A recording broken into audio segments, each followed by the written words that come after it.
Let's call this school board meeting to order. George, take roll. Sure. Colonel Evans? Here. Mr. Grozan? Here. Mrs. Ludwig? Here. Mr. Micko? Here. Mr. Naso? Here. All present. Stand for the pledge. Pledge allegiance to the flag of the United States of America and to the republic for which it stands, one nation, under God, indivisible, with liberty and justice for all.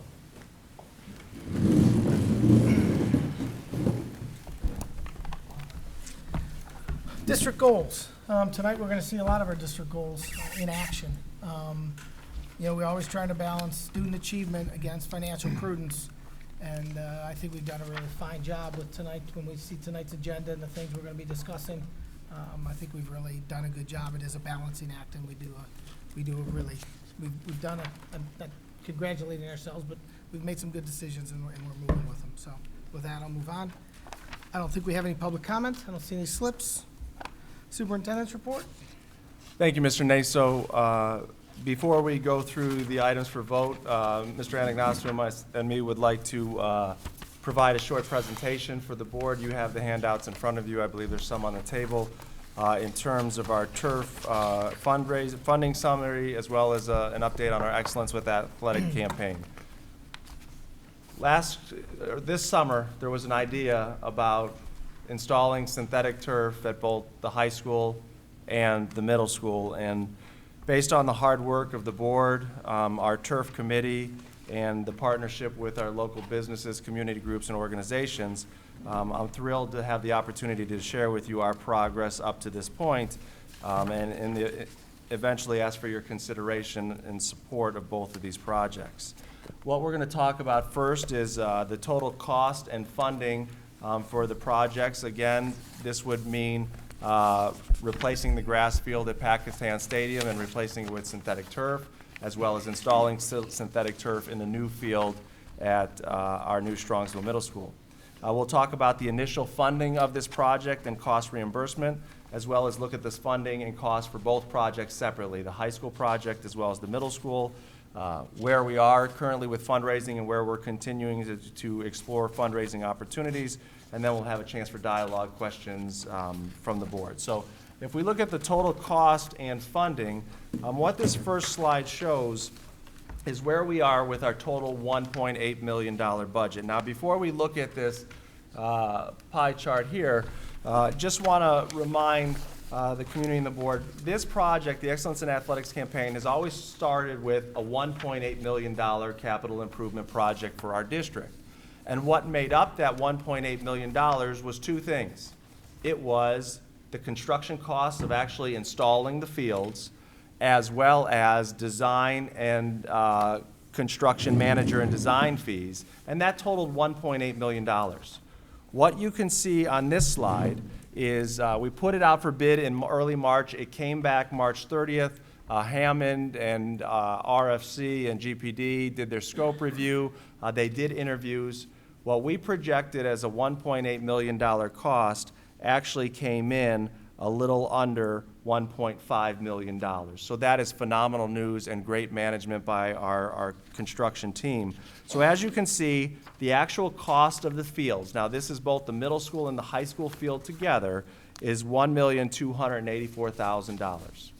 When we look at the design fees and the construction manager fees in that red piece of the pie, that is $191,969.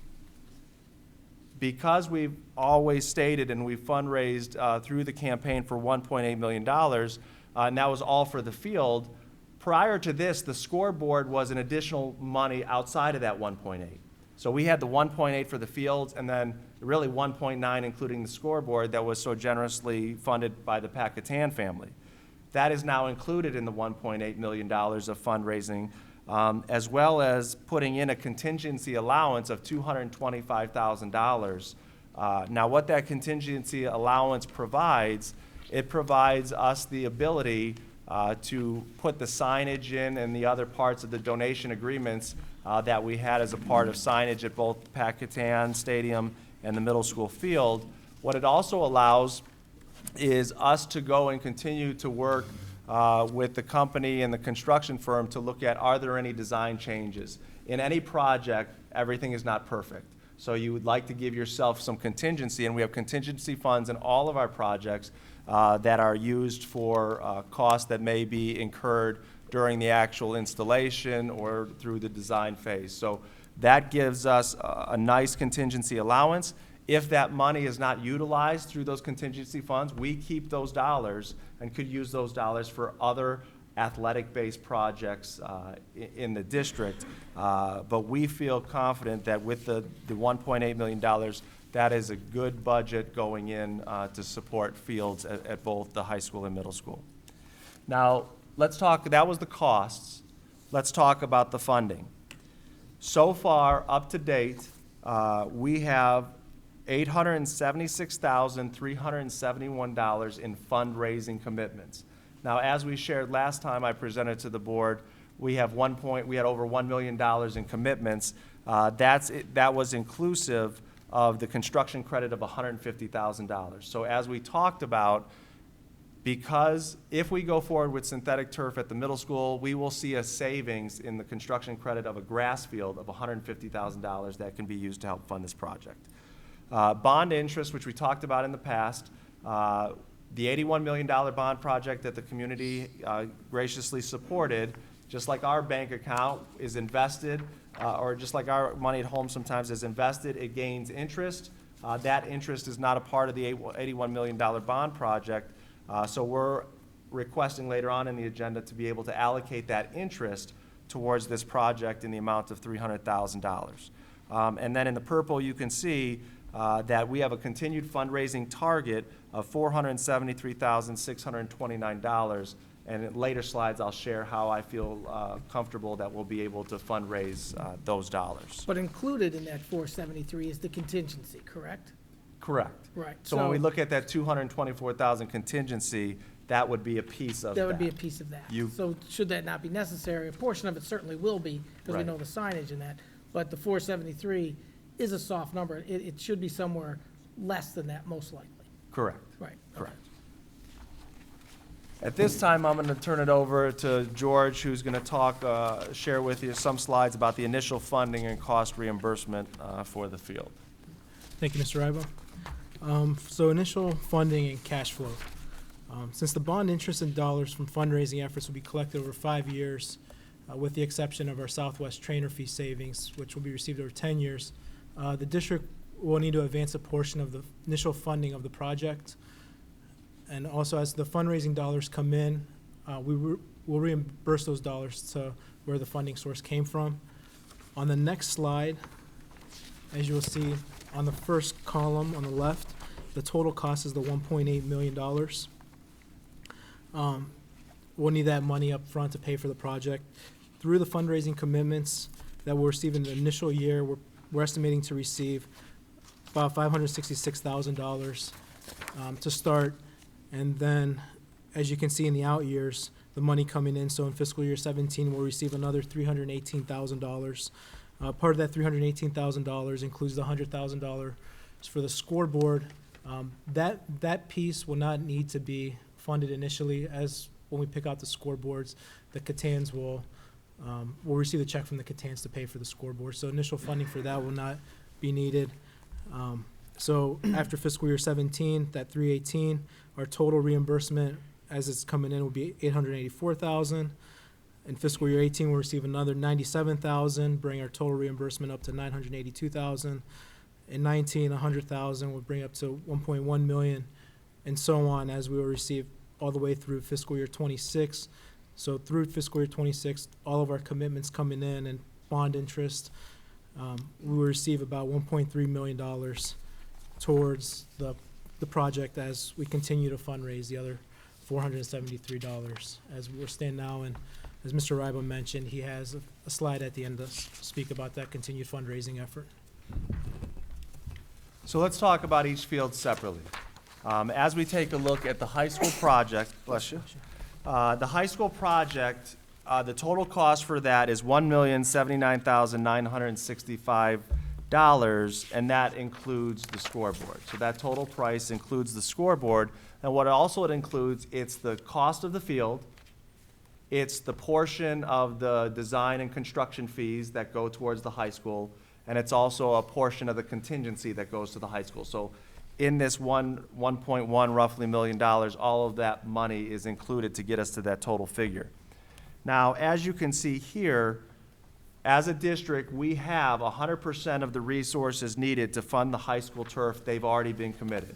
So if we take a look at that $870,000 roughly of committed fundraising donations, we would use $779,965 of those committed fundraising dollars to go towards the high school field. We would then take the remaining $300,000 from bond interest and utilize that for the high school field. So the high school field is completely being paid for through bond interest and committed fundraising dollars. Now, as we take a look at the middle school project, as you can see here, is a total cost of $720,035. Again, design and construction manager fees, construction costs, as well as contingency fees put in there. So when we take a look at that breakdown, you can see the $150,000 middle school credit there. The remaining fundraising commitments in an amount of a little over $96,000 for that. And this is where we get to the continued fundraising commitment of $473,629. That has all been put in the middle school field costs. But as Mr. Naso said earlier, should the contingency money not be needed, that would defray and come and defray the cost of the continued fundraising targets. So this is the total cost to the middle school project. And the last slide we wanted to share with you is to give an opportunity to publicize some of our fundraising efforts that are still ongoing. Now, we did not want to share the company names because those donation agreements are still being worked on. But what this chart summarizes is there are companies that have, or organizations or community groups that have already verbally agreed to donate to the project. We are still just finalizing the signatures. We have some that are just waiting till they're available to come to a board meeting to share that. But we also gave a probability. So when you take a look at 100%, that means we've got that verbal commitment. When you take a look at kind of the 75 to 80% or 90% range, that means we don't have the final commitment, but we're just tweaking some language in the agreement between us and the organization. The one that's 50% there, we still have some dialogue to have, and that's where we estimated the probability there. So as you can see, if you total all of these donations through A through M, the majority with a high probability, you have donations that are still projected to come in at $468,000. If you go back to the previous slide that we have $473,000 yet to gain, we have a $5,000 difference between what we're projecting versus what we need. And I do want to mention, although I know the city voted last night not in favor of supporting the project, and we appreciate their consideration of it, this table does not include, when we created the PowerPoint, we were not sure of their vote. The $200,000 request to the city was not included in this amount, so what you see there does not include that. Right. So to be clear, that 50% on here with the 200,000 is not the city. That is not the Right. city. It's another company that we're currently working with and should have finalized And I want to thank next the week. mayor for Absolutely. his efforts to try to get this passed. And, you know, he worked hard. Unfortunately, the members of city council didn't see the value in the partnership. And, There is one councilman here that did fight for us. So thanks, Jimmy. and so we're, you know, a little disappointed in that, but this project's going to happen. Yeah. And it's going to be incredible. And I think there's going to be some people who are very disappointed that they're not in. And we're excited to get this going. So giddy up. So that is our presentation prior to going to a vote on 5 separate items related to the turf fields. So before we go with the votes, I wanted to just see if there's any questions or dialogue about the presentation or any clarification that George or I could provide to the board. My one comment is, throughout the entire construction project for the middle school and high school, our contingency funds have saved our bacon a couple times. Most people don't know that when we started building the middle school, we found an underground tank on that property, which only maybe a couple people actually knew about it. So to have a contingency fund, we're gonna find something when we peel that grass field back, and we need to do something. So I applaud you on having that as a contingency. All right, Mr. Nase, so with that, on item A1, for your consideration is construction bond interest for the Excellence in Athletics Campaign Turf Project. Be it resolved, my recommendation that interest proceeds in the amount of $300,000 from the investments of the $81 million bond issue be applied towards the Excellence in Athletics campaign. So moved. Second. Motion by George, second by Duke. Any further discussion? Take a vote. Mr. Grozen? Yes. Mrs. Ludwig? Yes. Mr. Miko? Yes. Mr. Naso? Yes. Colonel Evans? Yes. Motion passes 5-0. For item A2, this is directly related to the cost of the high school turf project, as can be seen in Exhibit A. Be it resolved upon my recommendation that unallocated bond funds and middle school project savings of bond funds in the amount not to exceed $563,198 from the $81 million bond issue be applied towards the Excellence in Athletics campaign for synthetic turf project at Strongsville High School. These funds will be reimbursed through fundraising donation dollars received through fiscal year 2026 and $300,000 bond interest as earned, up to a total reimbursement of $563,198. So moved. Motion by Duke, Second. second by George. Any discussion? The only discussion I'd like to have is that I want to make sure that this isn't, that we keep track of this. And I expect, at least annually, if not semi-annually, that we report back on our efforts. Right. And that and when we get it, we make an announcement that we've recovered all these funds, because it's important that we do. And I think the opportunity is going to be when that new middle school opens up and that field's back there, and we haven't done the naming rights for that field yet. So someone's going to walk back there and say, wow, I want my name on this field. I want my name on Pearl Road, right in front of this beautiful new middle school. I think when you can see it, we'll be able to take care of this. But we got to put it in a separate fund, a separate account somehow, and track it on a very careful basis. So if anybody wants to know where we are, it's open and clear. Right, and I absolutely agree with you, and we have a fund set up already for a fundraising account where the money's going into. Okay. So then, at the end of each year, we could transfer it back to the Fund 4.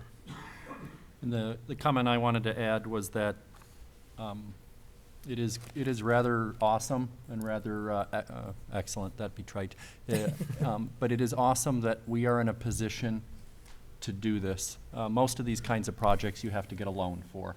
But we are in such a good financial position today that we have the cash, and we're ultimately giving ourselves a no-interest loan.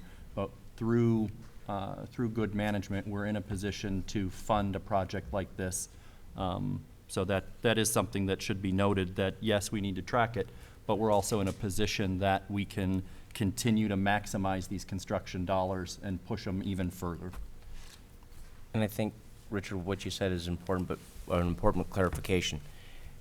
We have the cash in the bond fund, the construction dollars that we have. This is dollars that are allocated for brick and mortar. This is for physical, tangible space and for our kids in education. This isn't general fund money. This isn't, this is a completely separate idea. But yes, Richard, I agree with you 100%. And just one final comment, Mr. Naso. The ability to do this has no impact on any other project that's going on in the district. All projects will continue as planned. All projects will be continuing on the timeline that it's planned. So I just wanted to clarify that everything that we're planning to do is still going on as planned because of the proper management of the bond dollars.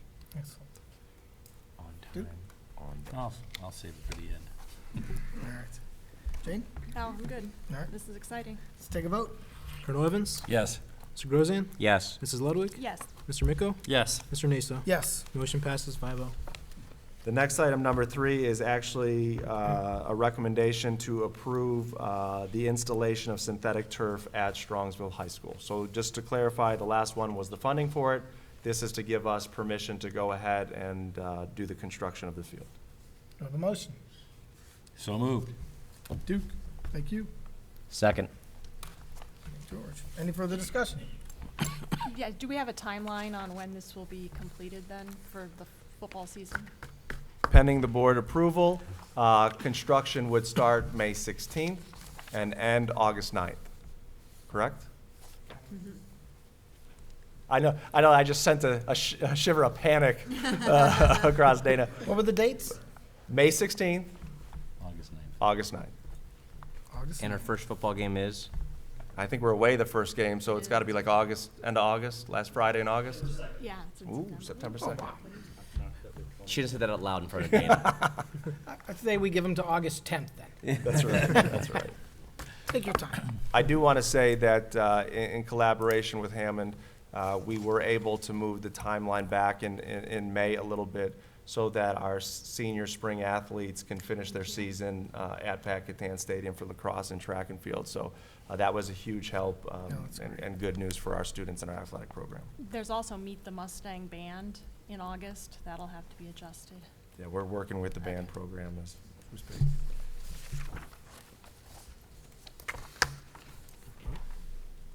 Vote. Colonel Evans? Yes. Mr. Grozan? Yes. Mrs. Ludwig? Yes. Mr. Miko? Yes. Mr. Naso? Yes. Motion passes 5-0. Number 4 is similar to what we talked about in number 2, but now we move on to the middle school project. So this is construction bond funds for the Excellence in Athletics campaign for Strongsville Middle School Turf Project. Be it resolved, the recommendation, the superintendent, that unallocated bond funds and middle school project savings of bond funds in the amount not to exceed $570,035 from the $81 million bond issue be applied towards the Excellence in Athletics campaign for synthetic turf project at Strongsville Middle School. $96,406 will be reimbursed through fundraising donation dollars received through FY26 based on present donation commitments. Do I have a motion? So moved. Second. Motion by George, second by Duke. Any discussion? Take a vote. Mr. Grozan? Yes. Colonel Evans? Yes. Mrs. Ludwig? Yes. Mr. Miko? Yes. Mr. Naso? Yes. Motion passes 5-0. Item 5 is synthetic turf installation at Strongsville Middle School. Be it resolved, the recommendation of the superintendent that the Strongsville Board of Education approves installation of synthetic turf at Strongsville Middle School. So moved. Second. Motion by Duke, second by George. Any discussion? Take the count. Colonel Evans? Yes. Mr. Grozan? Yes. Mrs. Ludwig? Yes. Mr. Miko? Yes. Mr. Naso? Yes. Motion passes 5-0. Oh.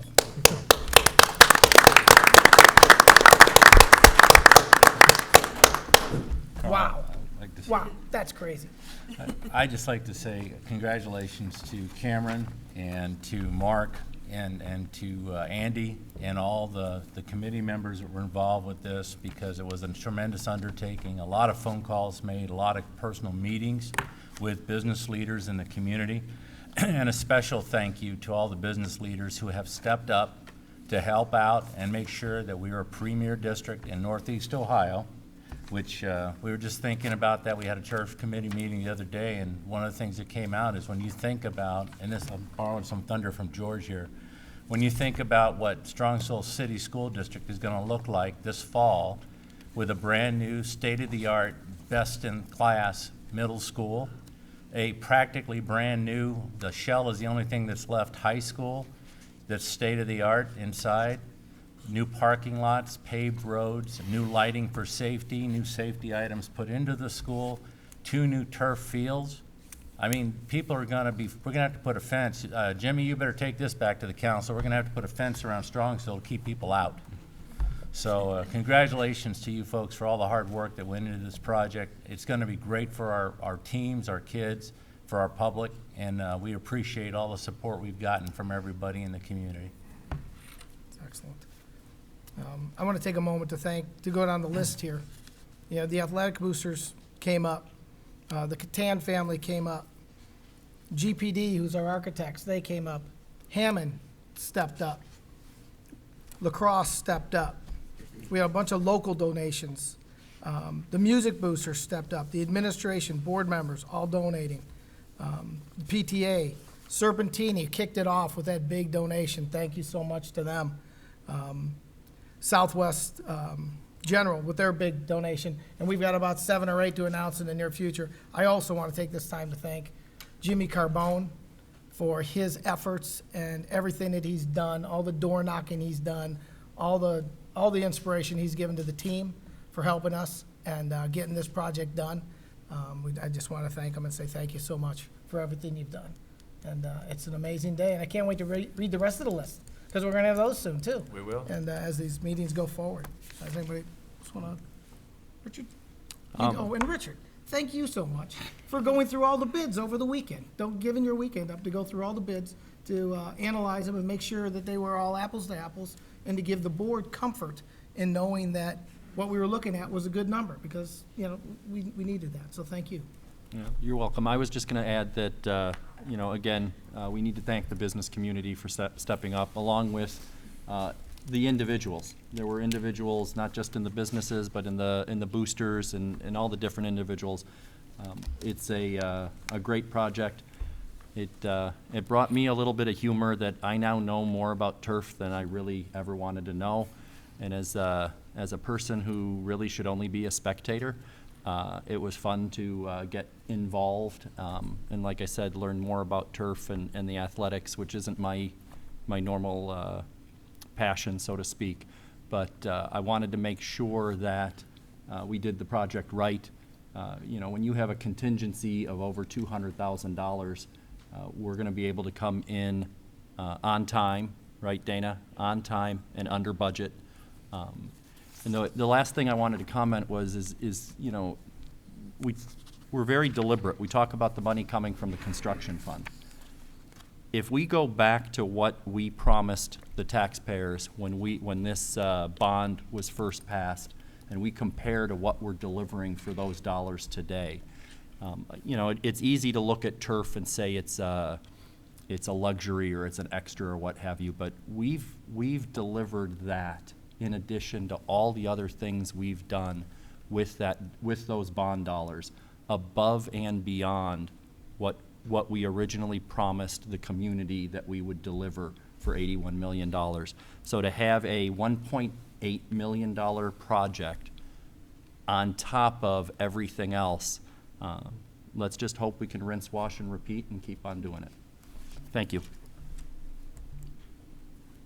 Well, thank you, Mr. Naso, and the rest of the board for your support of this project. It's going to be an outstanding addition to what we're able to offer our community and our students. Moving on to item 6, a discussion item we have for you, which is the Food Service Committee report. Mr. Breckner, if you could you switch the PowerPoints?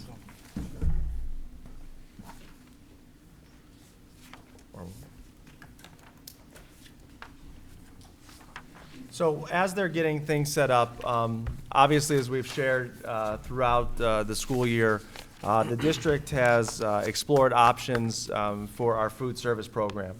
As we take a look at a school district and us as an organization, there's one component of it that's like a business within our organization, and that's our food service department.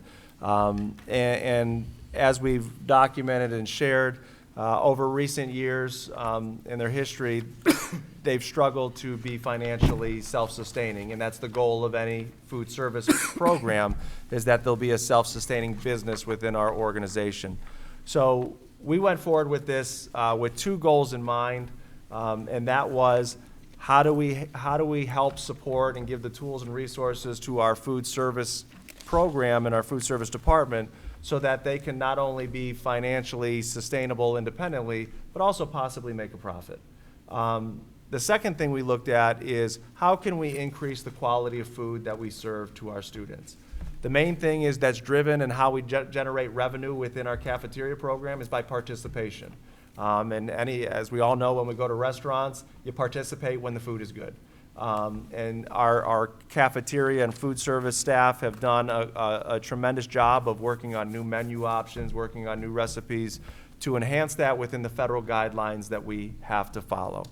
So those were our 2 charges going in, and as I shared with some groups earlier today, prior to spring break, I went to all of the buildings and met with student groups. And unsolicited, almost every student group had a singular theme, and that was how do we make our food better? And that's where we're at, and that's what we're looking to do. And we are at the point right now where our food service committee has a recommendation to share with the board. So I'm going to turn it over to Mr. Anagnostou, who's going to share the start of the process to our finalists. And then Mr. Breckner, high school assistant principal and member of the committee, is going to share how we got from our finalists and then ultimately provide the recommendation to the board for consideration. Just as a point of clarity, we are providing the recommendation for you tonight to consider. It will reappear at the April 21st agenda for an actual vote on that recommendation. So tonight's item is solely discussion. George? Thank you, Mr. Ryba. So as Cameron mentioned, I'm going to go over the process of the RFP. We had 2 rounds, round 1, and then we filtered down for round 2 as the final vendors came in and did a presentation to the committee. And that's when I'll turn it over to Mr. Breckner, who will go through that process and the recommendation. And then I'll turn it back over for some next steps.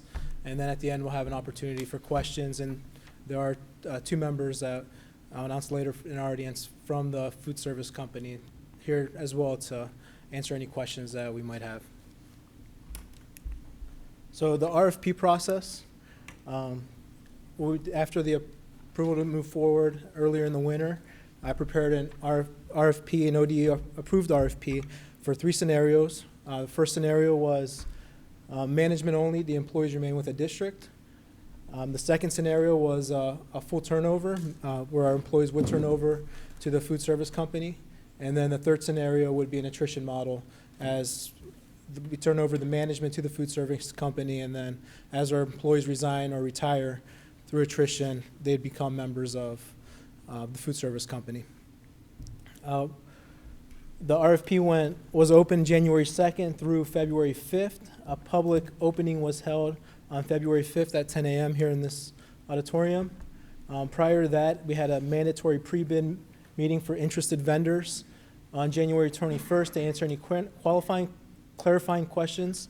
And then we also had 3 school visits. We took them to the high school to see the high school cafeteria, Center Middle School to see the middle school cafeteria, and then also while we were there, we showed the new middle school at the site work. At that time, at the time they came, the cafeteria wasn't done at the building yet. We showed the location. And then finally, we went to an elementary school, Muraski Elementary, so they could see an elementary school. We received 9 interested vendors that were interested that sought out an RFP. Of those 9, 6 submitted a proposal back. Those 6 being Aramark, Chartwell's, Metz Culinary, Sodexo, Taylor Dining Services, and the Nutrition Group. From there, we had a round 1 evaluation. We took all those RFPs that we received, went through them, and we formed a committee. The committee consisted of the following members of the administration: the superintendent, Mr. Ryba, myself, Mrs. Pelko, the assistant superintendent, Mr. Donnelly, director of business services, board member Colonel Evans, and then we had 3 principals, 1 from each level. At the elementary schools, we had Mr. Carpenter represented from Chapman Elementary, assistant principal Mike Vukovic, Mr. Vukovic from Albion Middle School, and Mr. Breckner from assistant principal at the high school. How we scored the RFPs, we scored them in the following categories, which were also approved by ODE. They were in the RFP. Cost, we valued at 23 points. Experience and reference, 21 points. Innovation, 15 points. Involvement of students, staff, and patrons, 10 points. Menu, 5 points. The on-site director, 15 points. And promotion of the food service program of 11 points. Based on the criteria above and the scoring rubric, of the 6, 2 really stood out from the rest that we advanced to the second round. That was Aramark and Chartwell's. So we moved those forward. Also, we moved forward with a recommendation of just management only. At that time, we felt moving forward in the success of the program, that was in the best interest of the district. And this is where I'll turn it over to Mr. Breckner, who will give you the process on round 2. All right, thank you. Good evening, everyone. So round 2 started with the presentation of the top 2 choices, Aramark and Chartwell. The committee was joined by Mrs. Ludwig, and then we also had 3 students from Strongsville High School. That was a recommendation given to us by the board that we should have some students there to taste the food, and we feel that was appropriate. So they were there, and they were there for the purpose of tasting the food, feedback of the food. They did not have anything to do with filling out any rubrics or any final determination, so I wanted to make sure that was clear. They were there just to taste the food and give us some feedback on that aspect. The presentations were twofold: introduction of the company and the explanation of the proposal, the numbers. So we were able to meet them and learn more about the history of the company, learn more about what they wanted to do for us, to engage our students, to engage the community, and then also to just explain the numbers. The second part, which was a lot better than the first part, was tasting of the food.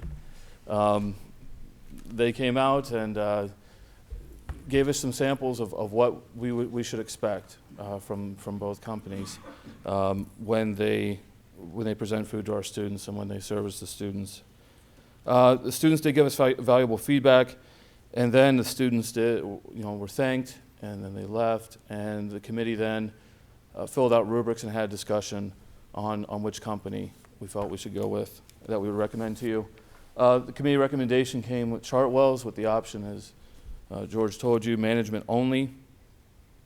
The reason for that, for Chartwell's, why Chartwell's? The food was varied, colorful, and it tasted great. Never had red beet hummus before. Can say that I have now. And I've never had black bean brownies. That was checked off the list. And it tasted really, really good. The students were excited about it. And we just felt that was the best that we had that night. The proposal showed a great interest in connecting with students and listening to their opinions. They also showed us what they used to help engage the community. It's called a NutriSlice, an app that you can put on your smartphone. Everything has an app now. Parents and students can go on, download that app to their phone, and see out the entire month what is going to be served, and then the breakdown of the ingredients and the nutritional information of all of those ingredients that the students are going to be served. So that was a nice piece as well, a nice way to have parents have those questions answered. What exactly are their kids being served on a day-to-day basis? Also, they presented the numbers. They guaranteed in the first year that there would be no more than an $8,000 loss. The other company that presented was $70,000. So the numbers weren't even close. Not only the food tastes great, but the numbers were also great. They presented to us that they were recommending a capital improvement plan of $105,000. This is equipment and service items that the district would pay back to the company over a 5-year contract. At the high school, they were wanting to put in something called the Horsepower Cafe to help students with grab and go, something that would be open more often so that students could have more access to some healthy alternatives and just some vending items. Then also at the middle school, some equipment put in at the middle school. And then $5,000 left over for catering supplies to the district as well. The marketing strategy was also included, $20,000, and that would be paid by Chartwell's. So overall, the committee felt that Chartwell's fit our community the best. The next thing that happened is Cameron mobilized what he termed the big three. Mr. Carpenter, Mr. Vukovic, and myself. I was going to report him. Mrs. Pelko, but she actually created the name, so HR would have been no use there. We decided that we would visit some school districts where Chartwell is currently serving food. Did the cafeteria lady shake when you 3 showed up? All right, now that's crossing the line. So we went and visited Willoughby East Lake City Schools and also Avon Local School District. We went to an elementary school and the high school at Willoughby East Lake. And we also went to an elementary school and a middle school at Avon Local. What we saw, all 3 levels, we saw at every level students getting quality food. No matter what the circumstance, no matter what the equipment, Chartwells was providing good food to those students. Attractive food, healthy food, and options to all the kids that we saw. We saw displays to help educate students on different foods.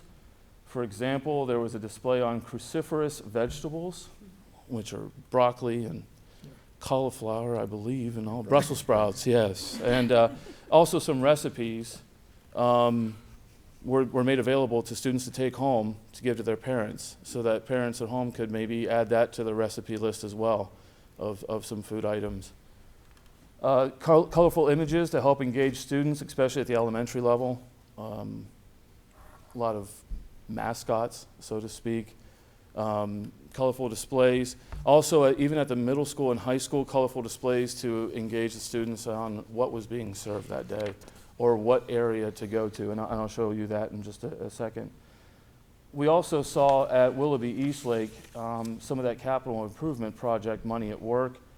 They had invested, Chartwells had invested at the recommendation of their food service manager there for some panini makers. And what we saw was a table set up, and actually students from their culinary arts program working with a full-time chef from Chartwells, creating paninis right there, and then cutting them up and going around and serving them to students to see if they would be interested in having those kind of food items on the menu. So an active display of, here's the food that we would like to serve, and if the students respond favorably, those items will make it onto the calendar in the future. If not, no harm, no foul. We'll just not put those items on there because we know that won't sell. Food court style we saw mainly on display at Avon Local, and that food court style I have some pictures of here in just a second. And then the efficient lines and good service to students. Everyone was smiling, students were coming in, getting their food quickly, getting their food efficiently, and being able to go and socialize, which is of course a lot of what's important to them during lunch as well. So the food court that we saw, at the top there you can see a hamburger station, chicken patty station for students, and then there is a sidebar with all of the quote-unquote fixins for them to add to. There's also a hot bar that was there. That day we were there, it was almost like a Chipotle-style burrito where they could choose the tortilla, the meat, all the toppings that the students could ask for. You can see a salad bar down there, and then there is a pizza bar, but unfortunately we couldn't take a picture of it before Mr. Vukovic got to it. So all those pizzas were filled, and I'm just kidding. I ate it too. No, you're not. So that's what we saw. The additional consideration that I would ask as the board is considering to move forward with our recommendation, we did see on display there a full-time chef, and that's not in the original proposal. It would come at an additional cost. However, when it was introduced to us in the proposal, the committee thought it was a good idea to investigate. When we saw it actually in person, the three of us would recommend that as a consideration in the proposal as well. That full-time district chef does a myriad of things. The most important thing is actually the second on that list, I apologize. That's an identifiable personality to our food service program. As Chef Mike was walking around Willoughby Eastlake, the kids knew him. They walked up to him, Chef Mike, how you doing? Good to see you today. And again, it's just a face to that food service program that we don't have right now. The other aspect of it is he goes to elementary classrooms and does food preparation demonstrations, shows them how to make different foods, shows them what different foods are, shows them vegetables and combinations that maybe they haven't seen on a regular basis. Also, he would support the staff in food preparation, go around and do demonstrations with our staff to show them maybe how to prepare food more efficiently, prepare recipes more efficiently, or even just different recipes. And then work with students in programs such as some of our culinary arts programs at Polaris. Maybe work with some of those students in conjunction with what's going on at Polaris with us to maybe have something like panini makers, where they're coming out and they're giving different recipes and making recommendations to the students to put some interesting food items on the menu. And then the last thing there, help create and market additional food items to be considered for inclusion into the menu. As I talked to Chef Mike, he is he is a trained chef. His combinations of food and taste, that's what he's trained to do. For example, the one panini that we had was a mustard, apple, cheddar cheese panini. And for once, and I know I didn't want to eat it, but I did, and then I wanted more of that. It was good, and you would never think those combinations go together, but that's what a chef does. Takes items that you wouldn't think complement each other, and then does it. So that is something additional that the committee would like the board to consider as we go forward with these proposals.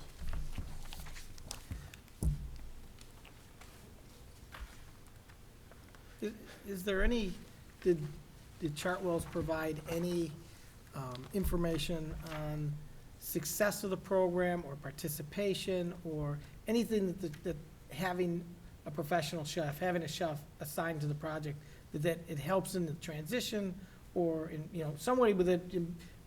It would be a Chartwell employee, so they would pay the cost, but then we reimburse the cost. So, I mean, is there a way to offset the cost? Did they offer anything that said, the programs that have the chef are more successful or have a higher percentage, anything like that would help us?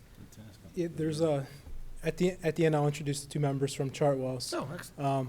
Let them touch on it as well, but there was talk of that, as Mr. Bruckner said, you have a face to the program.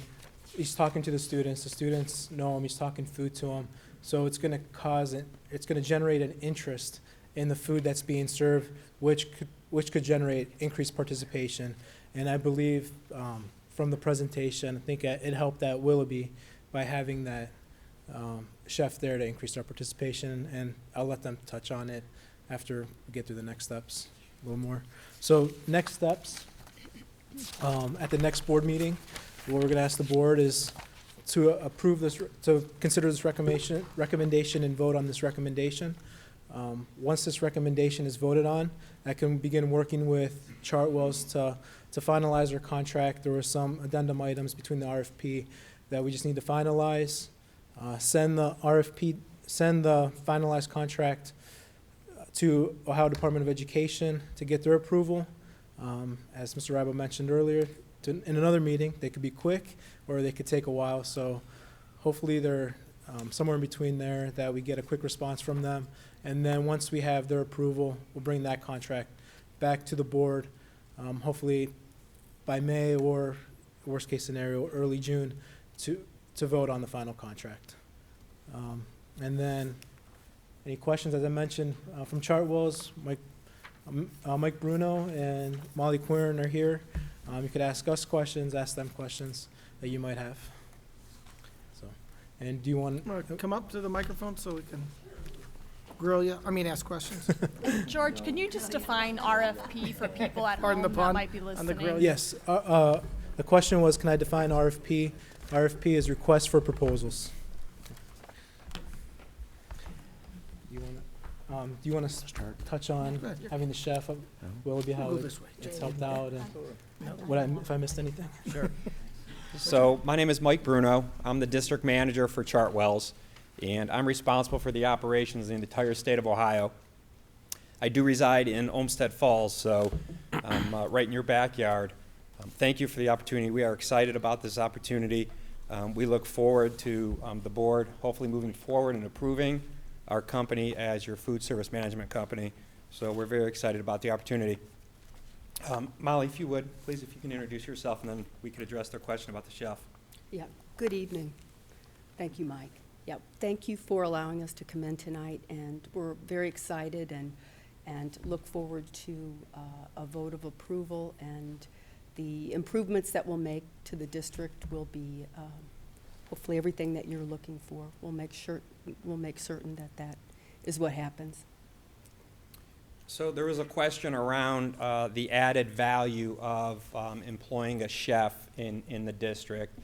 We haven't put any numbers to what that means in having a chef here at the district. We'd be happy to do that. I will say that The chefs do support our 3 pillars, which are eat, learn, and live. Having a chef in the districts definitely add value to what we're doing in your schools and what we're doing for the students, the parents, the administration, the teachers, and the entire community. If the district can't afford to have a chef, we'd be more than happy to source and recruit a chef for the district. It will add value to the program financially in the long run. The chef is out. The chef, he or she, is visible in the schools. The chef takes the message to the elementary students and educates them on healthy diets, healthy living, the importance of having a balanced diet. The chef will go to middle schools, to the high schools.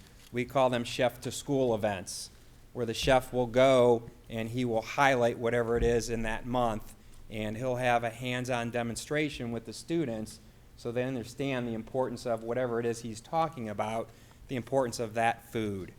So to have a chef in a district like Strongsville, I would highly recommend it.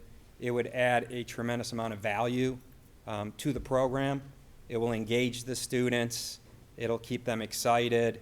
And you will see a return on having that chef, a return on that investment in the long run. So hopefully that answers the question. There is a definite impact in participation levels at all the schools. Thank you. There is an impact, a definite impact on participation levels within the schools when there is an executive chef on site. And this participation level, it's not only at the high school, but it's at all the schools. It's the elementary and the secondary levels as well.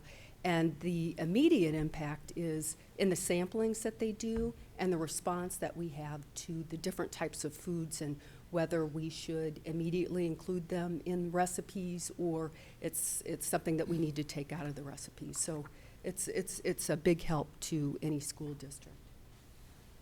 Thank you. One last thing about having a chef, it does open up another revenue stream, and that is growing your catering business. So having a chef at the district, it just helps the propensity of going out and growing that catering revenue stream, both not only in the district, but out in the community too. So our chefs like to be engaged in the community and be part of the community. And you stole my question, so thank you. But the thing that I think we'd want to consider and see some feedback on and see some data from other districts would be having a chef and the ability to, like you said, cater and do other kinds of activity, not just the providing the food during the school day. Once that new middle school is open, we've set it to the point where it's becoming repetitive, but that facility is going to be the premier facility in Strongsville. And with the way the cafeteria and the auditorium and all of those things are designed, I do think it does lend itself to school groups when they want to do some kind of recognition, doing it at the middle school, doing it on those grounds. And if we can provide a service, a catering service, I don't see why groups wouldn't do that, especially the Meet the Mustangs, all of those different programs. Now when they do those kinds of things, they either go off district, they go to another place to have that meal. Well, we can entertain having the meal here in the district, especially with a chef.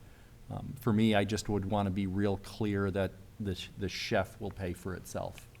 Right. Yeah, we Richard, just something that would be right in your wheelhouse, kind of, when Steve and Mike and Jim came back and passed their feedback along, because as you know, I've been involved with this from the day one. I suggested, I didn't want to limit Chartwell's ability in any case, but I thought, we have this outstanding culinary program at Polaris.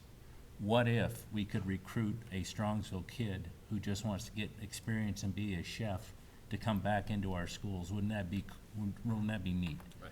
And so that's something I thought we could look at as well and ask, for them to take a look at a good Polaris grad that might be willing to come back into our district at a reasonable cost. Right. So. In your experience at Chartwell's, are all of these chefs full-time? They are. And is there any sharing between districts? When needed, I mean, it's part of our team culture, and as we continue to grow our business here in the Cleveland market, most of their time, if not all their time, is in the district. But if needed at another event, they do go help out. Okay. Yeah, you will see Chef Mike here periodically at this district. And Mike Bruno brought up another interesting point to the revenue stream with having a chef. We have districts with chefs on site, executive chefs on site, and other districts in the area who use the resources that we have at those schools to cater for their schools. And that's a revenue stream for that particular district. And that comes from several components. First of all, there's the notoriety of having the executive chef that goes to that site. Secondly, with all of the purchasing that's involved for the purchasing of food for the other district, you guys benefit from the volume allowances that are returned back to you. So there's several different forms of revenue stream that come from that. I was thinking that since the success of this project, we're kind of tied at the hip, that potentially we could share the cost of the chef between Chartwell's and us to make sure that the program is a big success. And maybe you might want to consider such an option so that we can assure the success. As we review this option, a couple things I'm going to need is I would like to know, and you provided the information for us before, Mr. Anagastu, but I want to know what we've lost in the program. Past several years, we're guaranteed an $8,000 loss. So obviously the district is making money. What's the average cost of, we're trying to limit our loss, Molly. That's the reason why you're here. Yeah.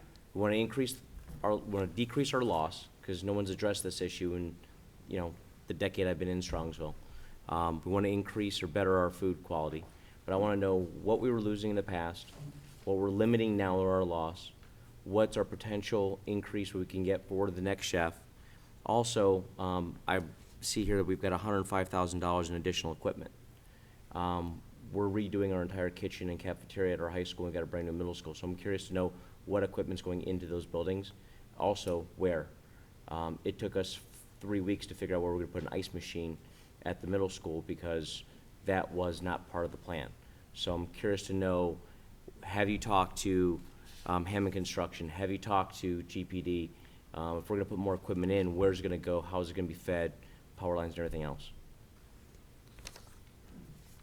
To that point, so there's as part of the contract, it's included in the $8,000 loss that there is a $105,000 investment to the district for equipment, and as Mr. Breckner touched on it, the one being $50,000 of it for the horsepower cafe at the high school, grab and go stations at the middle school, and then the rest be made up through catering equipment.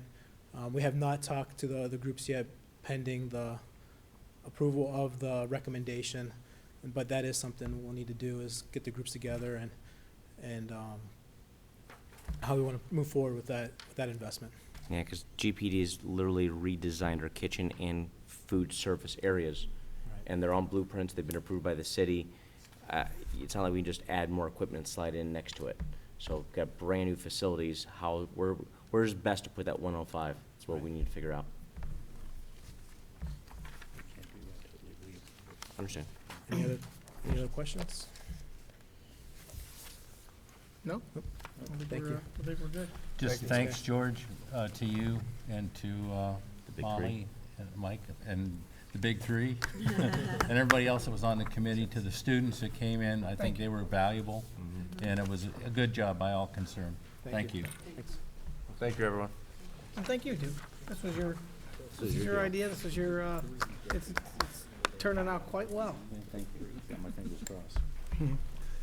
At this time, I'll ask Mark Donnelly, Director of Business Services, to come up to share his report for tonight.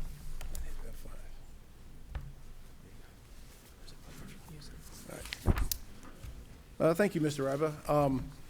Riba. Tonight, under Business Services, we have 4 items to discuss, or, well, 3 items to approve and 1 to discuss. When when we got into the maintenance, or excuse me, to the construction plan, we knew at some point the construction process would turn the buildings over to the district, and we would be in charge of maintaining and managing those buildings. And we took a hard look, starting last summer. How are we going to manage, how are we going to maintain our $81 million investment? The taxpayers have trusted us, and we've done a great job so far, as we keep talking about. We've managed the process.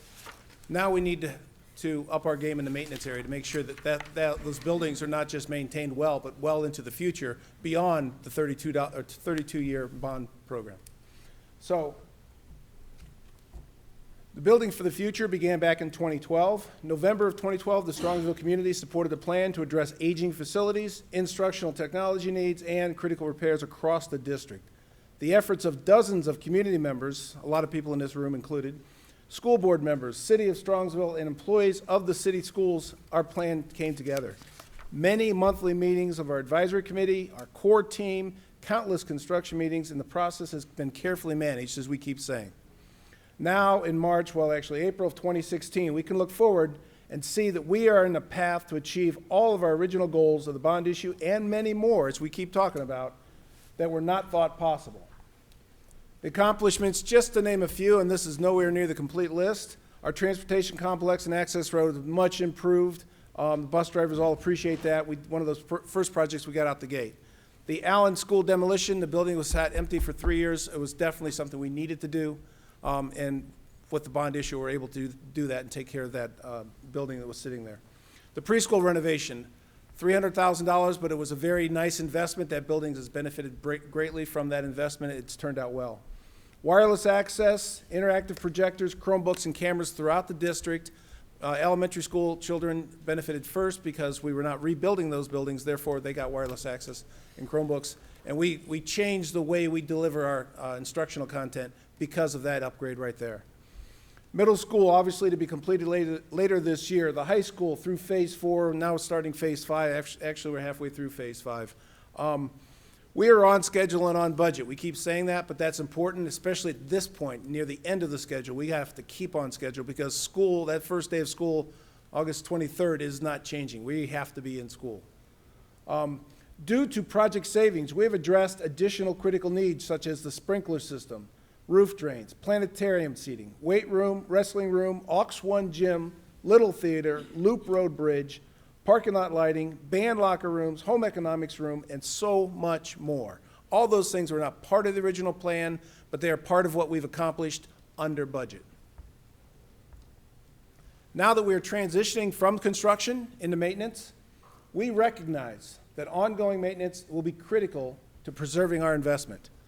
A proactive maintenance program will provide additional years of life to the investment, and a comprehensive approach to maintenance will be critical. So as far as the 4 areas of maintenance that are important, it's just the maintenance department, not to be confused with the custodial department, and our grounds area, as well as how we spend our capital dollars in those same areas.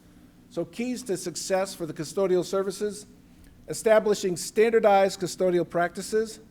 This past year, we have developed, I believe it's an 86-page custodial handbook that is now a standard for all of our custodians for training purposes. This is good for training, information, expectations, and feedback. We want everybody to know what the expectations are. If the custodians feel that what's in that handbook isn't fair, isn't correct, is not a correct procedure, we've worked with them. They've had input. They've had buy-in to the process. But that handbook is something we've never had, and now we do have a standard for all of our custodians. We also have duty sheets for every single area in the high school, middle schools, all the elementary buildings. If they have a cleaning area, say it's the pink area of Center Middle School, they have highlighted the building map. All the pink areas will be cleaned by a certain custodian. That's his area. And each area, if they have 5 classrooms, we give them one sheet showing what the minimum to be done per classroom. But if they have office areas, they have stairwells, they have clinics, they have gymnasiums, each area has its own set of minimum cleaning standards. So we have a minimum set of standards for everybody across the district. So if you go to Sarar, you go to Whitney, the same cleaning standards should be held, everybody should be held to the same standard. We set clear expectations with those standards.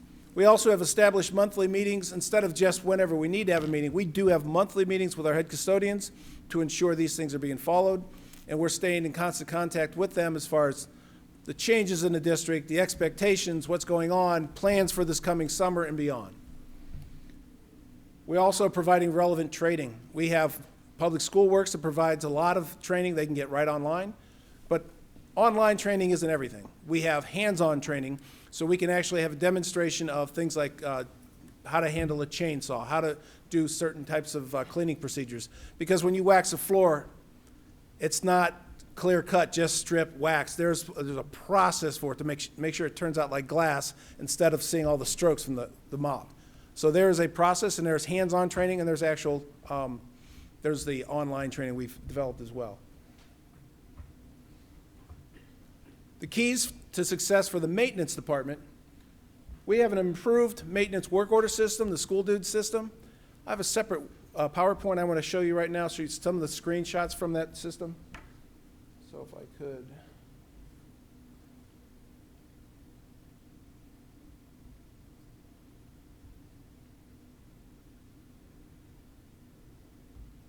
School Dude system was purchased last summer. We implemented it with the head custodians in a couple of buildings over the summer for a pilot. In September, we rolled it out across the district.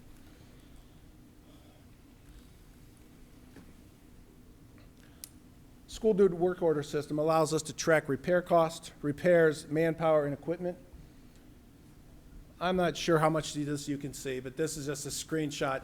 And just the point of this screenshot is to show that there's a lot of different options with this system. It's not just simply a glorified email system to say, I need my toilet fixed, or I need to have a water leak taken care of, or a roof leak taken care of. It's more comprehensive than that. Off to the side here, I'm going to leave the microphone. I'll try to point some things out. We have a list of all the different types of work orders in the system, 1,057 closed work orders to this date. Of there's 73 that are, I can't read it, so PM work orders. PM work orders are separate than our standard work orders for repairs. PM work orders are the standard things we need to do, like change filters and check emergency lights, etc. Sometimes we get duplicate requests. Sometimes we have to void out a work order because either it's not needed or they realize it's already entered or whatever. This is comprehensive information about the work orders, and we can see what's going on. Actually, if you want to know the truth, sometimes it's too complex, and we're still working through some of the bugs on that. But it is very helpful, and we're getting better at it each month. There's also all these menu options over here for information, analysis, and reports. We're probably using about 10% of those at this point. The data in the system is another key issue for us right now. We continue to work through issues because we've issued tablets to the maintenance guys. Data entry for several maintenance guys, it's not a problem. A few of them struggle technology-wise as far as entering the data in the tablets, so we're working through those issues. We've just implemented an alternate system for data entry through paper. Although the tablets are 21st century, it's more modern, it's definitely more online and on time.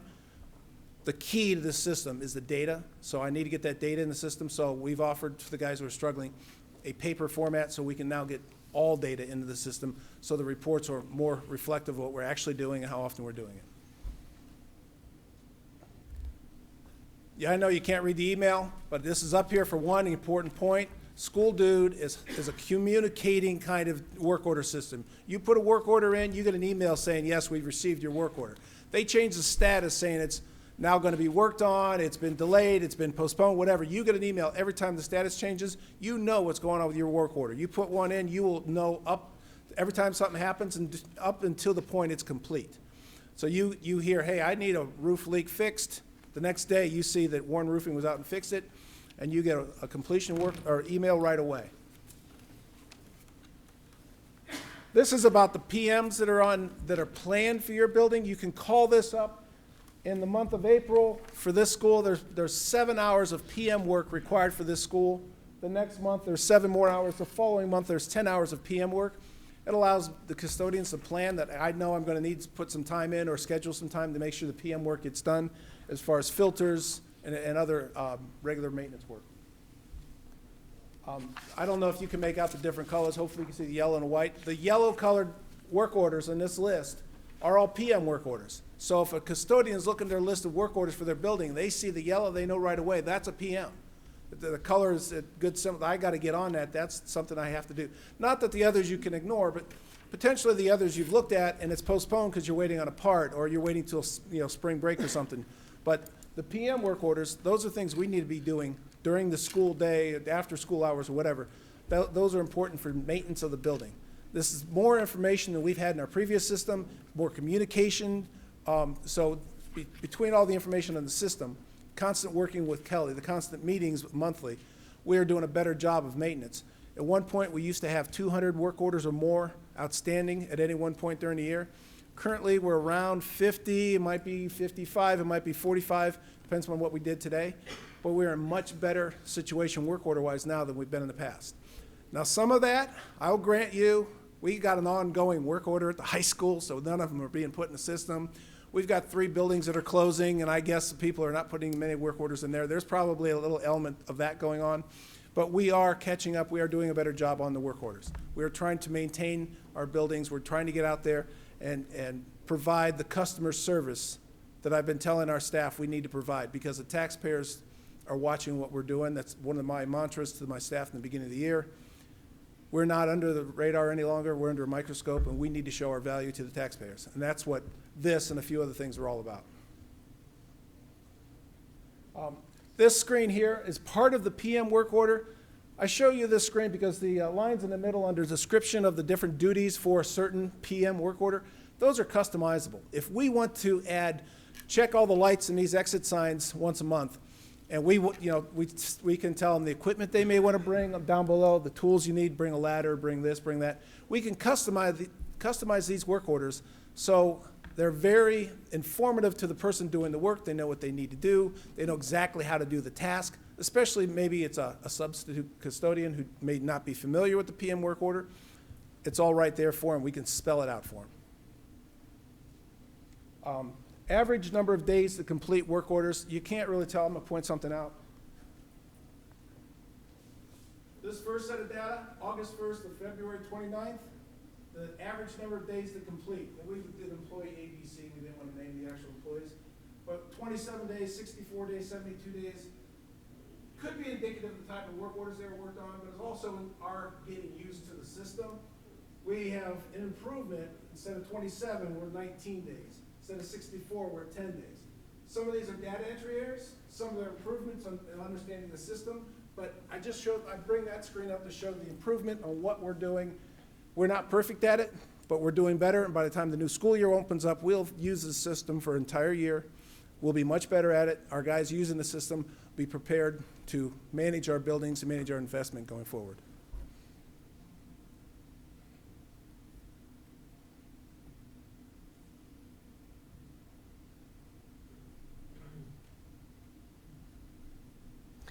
Mark, if I may make a comment Sure. about School Dude. I congratulate you for holding your employees accountable. It's interesting, the last screen that you showed, I have a big giant whiteboard for my own business. And I use an old-fashioned whiteboard and a calculator to hold my technicians accountable. We have employee meetings Mondays and Wednesday mornings, and we do percentages of quality work, how long it takes them to do the work, and everything else. And when someone can see that you're tracking the results of the work that they're doing and show how they are graded by the other employees, it shows accountability. We can also verify if filters were changed on furnaces to help prolong the life and the longevity of our systems. So it's a large undertaking, but it's something that this district needed, not just for today, but we needed it 10 years ago. So good job getting it implemented and working through the bugs. Actually, Kelly Quinn and his staff, they've worked hard on this. Sometimes to the point of probably irritation to the staff, like, we're tired of hearing about the work orders. But you know what? The work orders are important. It's a key piece of data that tells us how many times do we visit that air compressor, and do we need to think about something else besides a repair? That kind of information is critical to us going forward. We're gathering it as of now and moving forward. We can't give you great information now, but as the data is input into the system, 3 years, 5 years down the road, it'll be much better, and we will have the data we need to make critical decisions then. I know that when we were evaluating closures and we were trying to determine which buildings were the correct buildings to close, in the past, we didn't have this kind of data. It was like, we didn't know what maintenance had been done on buildings. We didn't know the amount of time spent on certain pieces of critical, expensive pieces of equipment.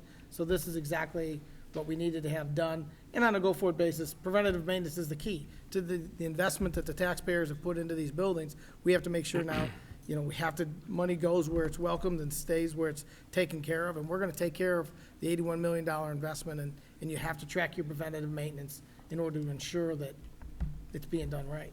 So Exactly, yes. keep it going. Item 2 on the list, under Maintenance Department.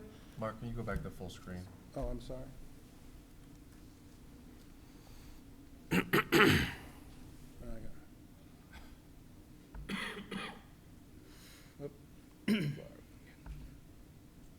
Item 2, under Maintenance Department, setting expectations and communication processes for efficient use of resources. Let me explain this a little bit. Once in a while, we get a call. Somebody says, hey, I got a leak. Get over here right away. The maintenance guy who gets the call drops what he's doing in whatever building he's working at and trying to help that work order, packs his stuff up, comes over to the next building, and the next building they find out, well, you really didn't need to come now. You could have come, later this afternoon. It's just a small leak. But we get these supposedly emergency phone calls or work orders, and it's kind of hard to tell somebody, well, you have time. We've decided to do a little bit of triage, if you will. When we get a call for a leak or anything that somebody's claimed is emergency, we ask a few questions. We try to do 2 or 3 questions. How bad? Can you shut it off? Do I need to come now? Can I finish what I'm working on? If all the power goes out in the building, hey, all 6 guys are there right away. That's what we do. But if we don't need to drop what we're doing, let's be efficient. We've already put effort this morning, for an hour and a half into working on this one work order. Let me finish this up. I'll come over there this afternoon and we'll take care of that leak then, especially if it's a pipe where you can shut a valve off and the leak stops and I come out and I'll fix the pipe later on. So our employees have been empowered to make decisions and to work out solutions to initiate our repairs. Our employees are valuable employees, and by empowering them, is added to the efficiency of the department. Also, each Monday, we now have Maintenance Day. Maintenance Day is simply sending 2 gentlemen from the Maintenance Department to 2 different buildings, so there's a total of 4 going to 2 different buildings, and they're told the schedule. Your building will have Maintenance Day on Monday, whatever, the 14th. And the custodians know they're coming, so they get the work orders in the system. We don't just show up and shoot the breeze. We show up knowing there's a list of work orders. We bring the proper tools and equipment with us to take care of things. It's been successful. Things have been accomplished. Things have gotten done with the help of the custodian and the maintenance crew. There's 3 people working on a lot of different things to help correct issues in the buildings. This is successful from the custodian standpoint. The principals that I've talked to either don't know what's happening or they just appreciate that all those things got fixed and they had other things like testing to worry about, and thank you for taking care of the maintenance. The thing is about maintenance day is it allows us to focus attention on a building and let them know that every building's important to us. It may only happen 1 day a month. It doesn't mean we won't come back to that building later on that week when something happens. But what it does mean is we will not ignore you all month. We will come out to your building. We will address your needs. Keys to success for permanent improvement projects. The Permanent Improvement Fund gives us roughly $825,000 a year to spend on projects, and half of that really goes to buses. However, when we have limited funds, even though it sounds like hundreds of thousands of dollars is a lot of money, we have to be prudent with how we spend those dollars. So we have worked with some outside vendors on high-cost areas such as roofing, parking lots, heating and cooling systems, and sprinkler systems to get annual inspections of these areas to help direct where we spend those dollars. If we were to spend roofing dollars on an area that we're getting a lot of complaints from one teacher, not to say the teacher's complaint isn't prudent, but there could be a big hole in another roof nobody's complaining about that might need the money spent there. So by getting a third-party evaluation of our systems, our roof, our heating and cooling, it allows us to better direct those limited dollars. So this is a good system for us to use these vendors and their input and their expertise. Keys to success for grounds maintenance: strong commitment to our facilities. Something that I know we've done in the past, but we're re-upping that commitment on our mulch beds, on our lawn care, on our trimming. a general sense of pride in how our buildings appear to the public. We're setting norms for routine tasks and improve efficiency, such as it takes 6 hours to mow the grass out at Whitney, or whatever. So we know how long it should take, the expectation is set, so when the crew goes out to Whitney, if it takes you 8 hours, I have a question for you. And if we're using the work order system, I will know it took them 8 hours. Training and equipment maintenance is a top priority. Better trained employees provide better service. Attention to detail and working as a team. These are things that we're stressing and reiterating to our staff. And this is by no means a comprehensive list. This is just to point out there are some specialized tools, and our maintenance department does have some skills as far as doing some specialized things. Our technology is used with the tablets. Technology is used with it's actually a Google form that Mr. Quinn goes out to the buildings once a week. He checks what's been cleaned. Say he shows up at 7 o'clock in the morning, checks Area A, and he checks 5 rooms. How'd they do on the inspection? He checks Area B, checks 3 or 4 more rooms. These inspections just ensure consistency to the cleaning. Also, these inspections will help us determine where maybe we need to up our training. We also have used, like I said before, we've used tablets for the maintenance guys to help increase our communication. There's a piece of equipment called a Pro Press. In case of a leaky pipe or whatever that maybe you have to shut school down because you got to shut water off for the building, the Pro Press is a very efficient device. It allows you to cut off pipes and clamp and shut and take care of a leak within 10 or 15 minutes instead of closing a building for the day. It wasn't a school building, but the board building had a frozen pipe that burst a couple of years ago. With the Pro Press, we're able to cap that leak quickly. We didn't have to send the employees home for the day. We also have an atomizer, sanitizer that we can use, room sanitizing equipment to help kill viruses, bacteria, MRSA. We used it out at the locker room this year when we had a case of MRSA being reported to us from the high school. Gas leak detector system. This is the same piece of equipment Columbia Gas carries on their trucks. We can respond a whole lot quicker usually than a utility. And in a case of a gas leak, we want to make sure that our students, our staff are safe so we can get out there. And it could be sewer gas, but if it is actual natural gas, our system will verify that, and we can clear the building quickly if we need to. We also have an infrared heat detector gun to double check when we're losing heat around doors and windows, and overloaded electrical panels. Not that the backhoe and the salt bin are high-tech pieces of equipment, but those do allow us to be more efficient. Instead of contracting out for services of an excavator, we do have people trained in how to use the backhoe. We can dig ditches and we can move material around easily with that piece of equipment. The salt bin just allows us flexibility in how we manage our salt contract. So if like this year, we didn't use a whole lot of salt, we'll carry about 100 tons of salt through the winter. Next year, instead of committing to 300 tons, we'll commit to 200 tons, reducing our expense next year. But this allows us to manage that contract that we're required to buy 80% of what we commit to. So those are things that just help us be more efficient. And speaking of efficiency, we try to capitalize on previous investments that taxpayers have already made. For instance, when we close these buildings, furniture, carts, cabinets, anything that's in good condition, reusable and needed throughout the district, we will be moving to new homes. So our people get the best equipment that potentially could be sold at auction. Instead of selling it off, we'd rather use it ourselves. Obviously, turning an elementary building into the board office, reusing the previous investment. I think this turned out well for the district. Carpet squares from the high school, from the board offices were reused in this building because they were only a few years old. They were in decent shape. And instead of paying for brand new carpet, it was a good reuse of things we are invested in. Technology such as switches, wireless access points, cameras, interactive classroom technology, projectors, key fob door hardware, and all the controllers, that are only a few years old in these buildings. They are not going down with the building. We will harvest those from the buildings. We'll put them in storage, and as we need them in the future years, we will reuse that equipment. There's some compressors and HVAC equipment. There's also whiteboards, bulletin boards, and kitchen equipment. I have a comprehensive list of kitchen equipment that I know in the buildings we're going to take down. Already, they're going to leave Center, they're going to go to Whitney, et cetera. We are going to reuse our kitchen equipment to keep the best stuff from those buildings to ensure that we don't get rid of decent stuff when we desperately needed another building. Those are just examples of how we try to maximize taxpayer investment.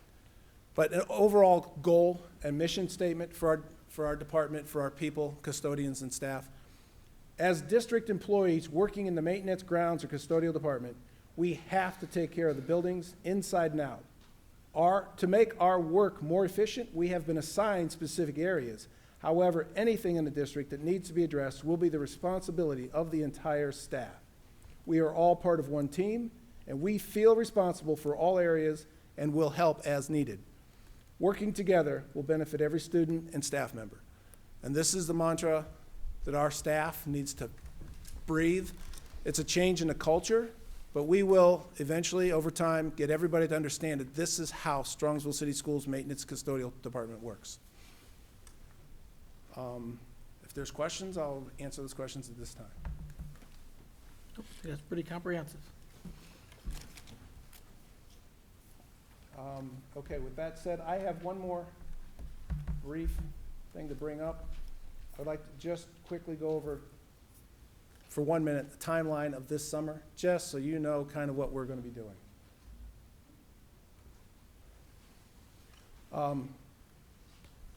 This summer, obviously, we have a lot of people moving. We have a lot of staff that they need to know where they're going, et cetera. On 4/13, we are meeting with the Drake staff in the morning. We're meeting with Albion Center in the afternoon. We're going to talk about moving. Obviously, on 5/20, school closes. On 5/26, we will be holding a live auction at Center to auction off all loose furnishings after they pay for their items. And the auction, I believe, will start around 2 in the afternoon. It's a Thursday. They can haul their materials out to, say, 8 o'clock at night. That night, they'll have all Friday the 27th and Saturday the 28th to haul their materials out. At that point, the only thing left to do in Center is to take the core closet out of that building, move it to the new middle school. Paul Consiglio has got that all arranged. Vicky and Paul and the whole tech department are all over that. Demolition will start at Pupil Services on June 1st. Temporary occupancy permit from the city is planned is for June 1st, so we can start moving our materials into the new middle school. That's tentative. There's no way to say we definitely get it, but the city will work with us. On June 3rd, roughly, abatement basically will start for Center. Demolition of the annex will happen, and as abatement clears the way, demolition of Center will take place before the end of June. They'll begin to eat into Center. Just to let you know, by August 1st, the goal is to have the moves done throughout the district. We will allow staff in the building as much as possible to start unpacking their boxes, and we can get the boxes out of the buildings. We anticipate over 4,000 boxes worth of materials to be moved around the district this summer. A lot of boxes to be unpacked and moved out of the building so it doesn't look like a warehouse first day of school. High school and middle school parking lots are being, obviously a middle school parking lot will be built. A high school parking lot obviously is going to be redone. Getting into those buildings, I can't give you a firm date yet because weather dependent and our construction team has to give us that exact detail and date. But the schedule right now, we will not have access to the parking lots until roughly a week or 10 days before school starts. There's no firm date on that. It could be sooner, it could be later. But the point is, without a parking lot, you can't really have access to the building. You can't allow a lot of people in. But we will work through that. We'll communicate with the staff and the community as much as possible, as soon as possible, what those timelines are, so everybody's aware. Tentative date, August 13th for an auction at Drake to get rid of loose furnishings at Drake. And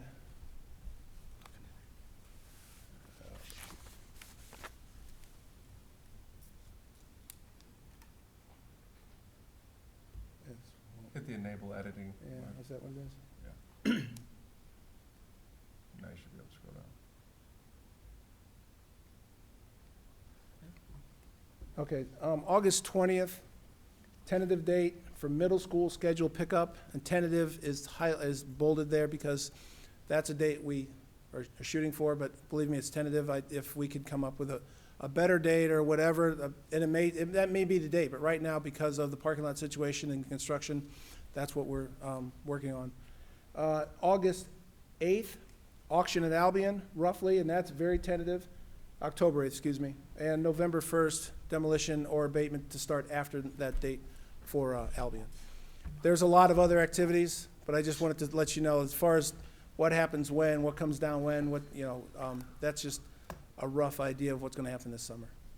Any questions about the summer schedule? That's a busy schedule. A lot to be done. And we're gonna need a lot of patience. The high school campus will be completely shut down. We'll be still building our parking lots and drainage at the middle school for the first 2 months while the brand new middle school is up. So as you drop off now Center and Albion combined, we're gonna have a very interesting bus loop that's gonna go around the back of the building. Parents are gonna have to be very patient and be aware of all the signage and everything to get through that space. But we'll have a lot more information on that. It's gonna be a summer of patience and a lot of work. Our first moving coordination meeting is April 18th, and we will meet every 2 weeks with a person, a representative from the tech department, and someone from each building. And to move on in the agenda, item 2, under business services, abatement and demolition of Pupil Services Building and the Albion Middle School. Be it resolved upon the recommendation of the superintendent that the Board of Education approves the execution of a change order with Hammond Construction for $165,296 at Pupil Services and $518,394 at Albion Middle School, not to exceed the total of $683,690 for abatement and demolition. A motion? So moved. Second. Thank you, Duke. Thank you, George. Any discussion? I just want to, all of these bids have been reviewed by Hammond, correct? And Roger, correct? By RFC and GPD, and we are within budget, Okay. and our times are scheduled, and we have Hammond managing the project for us. Excellent. Any other questions? Take a vote. Mr. Grozen? Yes. Colonel Evans? Yes. Mrs. Ludwig? Yes. Mr. Miko? Yes. Mr. Naso? Yes. Motion passes. Thank you.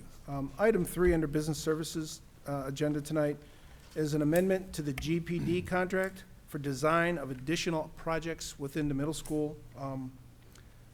Be it resolved upon recommendation of the superintendent that the Board of Education approves amendments to the agreement with GPD Group for the following middle school projects at the specified design cost: the conversion of a STEM lab to a science lab for $6,500 in design cost, conversion of 3 classrooms to computer labs at $7,500 in design cost, an addition of an outdoor storage building for track, hurdles, high jump pits, for $12,500, a total of $26,500. So moved. Second. Second by, motion by Duke, second by George. Any discussion? We're all good?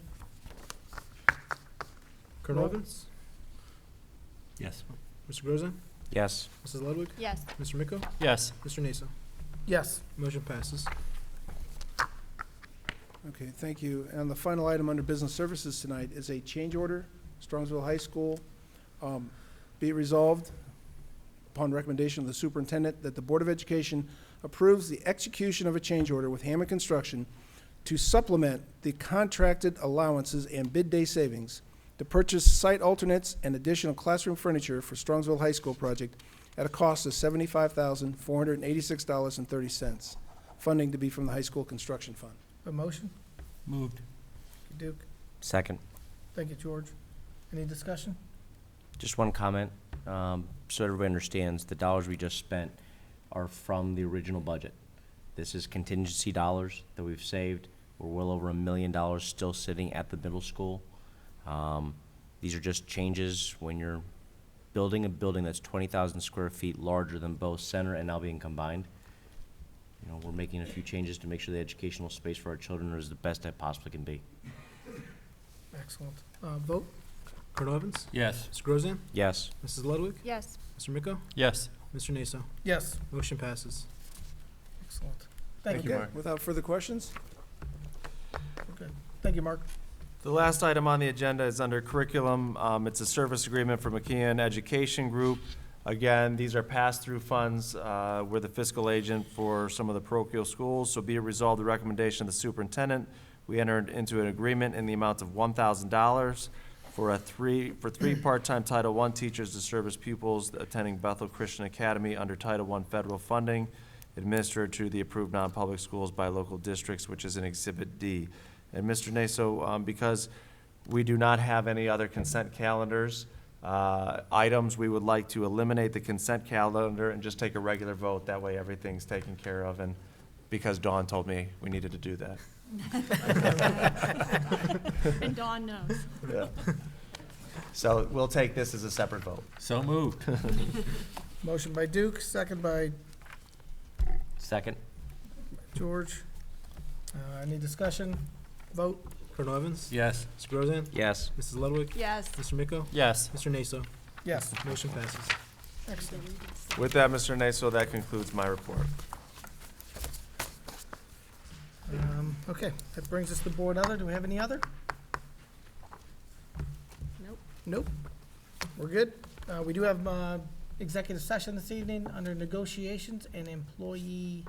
Correct, so we've got to consider the employment of a public employee or official, to review negotiations or bargaining sessions with public employees concerning their compensation or other terms and conditions of employment, as well as to consider matters required to be kept confidential by federal law or regulations or state statutes. Next, do we have a motion? So moved. Second? Second. Second by Jane. Excellent. Any discussion? Colonel Roll. Evans? Nope. Colonel Evans? Yes. Mrs. Ludwig? Yes. Mr. Miko? Yes. Mr. Naso? Yes. Mr. Grozan? Yes. Motion passes. Enter executive session, 8:45. All right, we'll go into executive session at 8:45. Before we end, I just want to say, we did some incredible things tonight, and we're going to turf our 2 fields. We're moving forward on the food service group, and, and Mr. Donnelly laid out the preventative maintenance that's going to keep these buildings in great condition going forward. So thank you, everybody, and have a great night.